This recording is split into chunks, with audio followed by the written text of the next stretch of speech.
Break के बाद स्वागत है आप सभी का सी न्यूज भारत में। इंदौर के भिक्षुक पुनर्वास एवं विकास केंद्र में 27 हितग्राही और 18 मानसिक रूप से अक्षम लोग मुख्य धारा से जुड़ते हुए इको फ्रेंडली गणेश जी की मूर्तियां बना रहे हैं। ये केंद्र भारत के प्रथम भिक्षुक मुक्त शहर इंदौर के परदेसीपुरा समाज कल्याण परिसर में स्थित है। यहाँ गोबर, गौमूत्र, देसी गाय का घी, धावड़े का गोंद, इमली के बीज का चूर्ण, दुर्वा आदि प्राकृतिक सामग्री के मिश्रण से गणेश मूर्तियां बनाई जा रही हैं, जो पर्यावरण के प्रति संवेदनशील हैं। इस कार्य के जरिए न केवल भिक्षुकों को आत्मनिर्भर बनाया जा रहा है, बल्कि प्रकृति संरक्षण की भी पहल की जा रही है। अब तक 7100 से अधिक मूर्तियां बनाई जा चुकी हैं, जिन्हें इंदौर सहित छत्तीसगढ़, राजस्थान और अन्य राज्यों में भेजा जा रहा है, जहां से लगातार नए ऑर्डर भी मिल रहे हैं। इस पहल से जीवन की नई शुरुआत करते हुए इन लोगों ने नशे और अक्षमता से लड़कर समाज में सम्मान और सम्मानजनक स्थान प्राप्त किया है। रूपाली जी, हम देख रहे हैं इंदौर का जो भिक्षुक पुनर्वास केंद्र है, यहाँ पर हम गणपति जी की प्रतिमाएं बनते हुए देख रहे हैं और इनको इको फ्रेंडली प्रतिमा बता रहे हैं। किस तरह की प्रतिमा, क्या कहना चाहिए? देखिए, जिस तरह से इंदौर में भिक्षावृत्ति मुक्त अभियान चला, प्रतिदिन नई नई चुनौतियां आई। उनमें एक चुनौती ये भी थी कि जो शहर में मानसिक विक्षिप्त अवस्था में घूम रहे लोग हैं, उनको कैसे पुनर्वासित किया जाए, यानी उन्हें कैसे स्किल किया जाए, क्योंकि शारीरिक और मानसिक क्षमता इतनी काम करने की होती नहीं है। तो ऐसे ही 27 हितग्राही जो नशे से दूर किए गए हैं और मानसिक विक्षिप्त अवस्था से उनको ठीक करा दिया गया है, उनको हमने गोबर गणेशा बनाने का प्रशिक्षण दिया। और प्रशिक्षण उपरांत हमने जब उनकी हाथ में फिनिशिंग देखी और बहुत ही अच्छी सुंदर प्रतिमा गणेश जी की मूर्ति का रूप गढ़ रहे थे, तो हमने इसका लक्ष्य 2100 से बढ़ा के लगभग 5100 किया।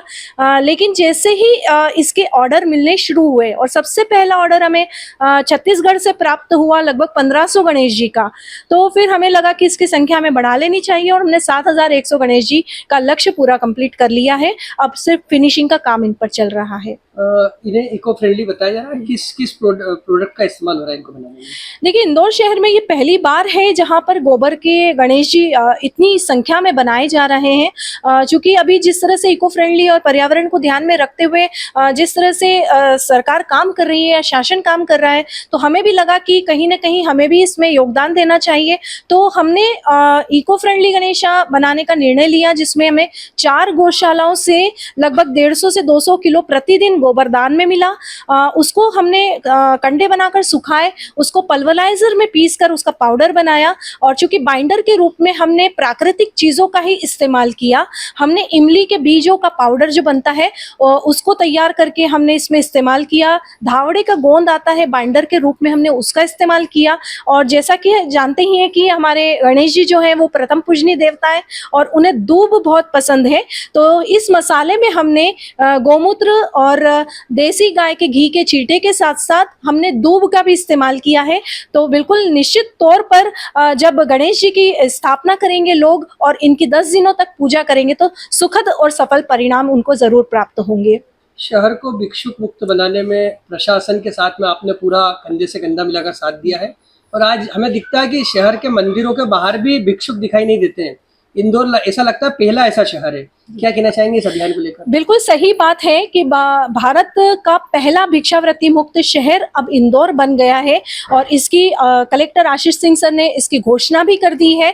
और अभी 11 तारीख को मंत्रालय, सामाजिक न्याय एवं अधिकारिता मंत्रालय की सभी टीम यहाँ आ रही है। अन्य शहरों के जो देश और अन्य राज्यों के जो शहर काम कर रहे हैं इस योजना में, वो भी यहाँ पर आ रहे हैं और हमारे भिक्षुक पुनर्वास केंद्र को विजिट करके वो समझेंगे कि किस तरह से हमने ये काम किया है कि इंदौर भी जैसे पूरी तरह से क्लीनेस्ट सिटी है, तो अब भिक्षावृत्ति मुक्त पहला शहर भी जो है वो बन गया है। और संख्या की बात करें हम तो लगभग 5000 से ज्यादा ऐसे लोग जो भिक्षावृत्ति में शामिल थे, जिनमें मानसिक विक्षिप्त तो लोग थे ही, बच्चे भी थे, कहीं ह्यूमन ट्रैफिकिंग और चाइल्ड ट्रैफिकिंग के शिकार लोग भी थे और साथ साथ आदतन भिक्षावृत्ति में शामिल लोग भी थे।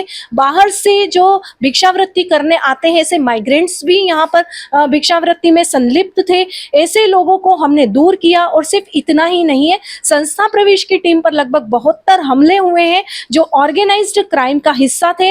लगभग 20 करोड़ सालाना भिक्षावृत्ति का व्यापार इंदौर शहर में हो रहा था, जो आज पूरी तरह से बंद हो गया है। चाहे चौराहों पर देखें, हम खाली पड़े हुए प्लॉट पर, भवनों पर देखें या मंदिरों के बाहर देखें, अब कोई भिक्षावृत्ति करते हुए आपको नजर नहीं आएगा। तो ये कहीं ना कहीं हम सबके अथक प्रयास, हम जनता के अथक प्रयास का नतीजा ही है। और माननीय प्रधानमंत्री नरेंद्र मोदी जी का स्वप्न कि भिक्षावृत्ति मुक्त भारत हो, तो लगातार हम हमारे भारत को भिक्षावृत्ति मुक्त करने की दिशा में कार्य करते रहेंगे।